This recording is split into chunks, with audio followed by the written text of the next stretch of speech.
ভাঙা দরজা, মরিচা ধরা টিন আর জীর্ণশীর্ণ অবস্থা। এটি এই অঞ্চলের মানুষের আল্লাহকে সিজদা করার একমাত্র জায়গা।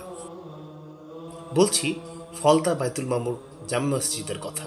এই যে আমরা দেখেন না যে যে মসজিদের দরজাটা ভেঙে গেছে, ভেঙে যাওয়ার কারণে আমরা দরজাটা যে মেরামত করবো সে ধরনের লোক আমাদের অর্থ দেওয়ার মতো লোক নাই।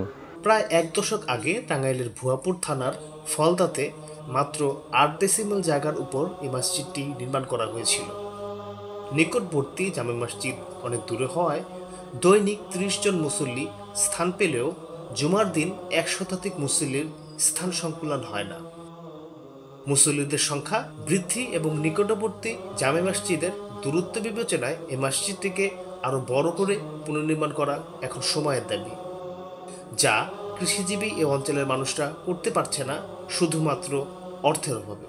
আমাদের সামর্থ্য নাই যে আমরা পাকা করিয়া একটা বিল্ডিং করব, মসজিদ করব, এই সামর্থ্য আমরা নাই। আমরা সাধারণ মানুষ, গরিব এলাকা, কৃষিকাজ করে খাই। ইনশাআল্লাহ পৃথিবীতে বিদায় নেওয়ার আগে এটা পাকা মসজিদে নামাজ পড়তে আশা করছি। আল্লাহ আমাকে দয়া করে আমরা সহযোগিতা করে আল্লাহর রাস্তায় এই মসজিদটা করে দেবে।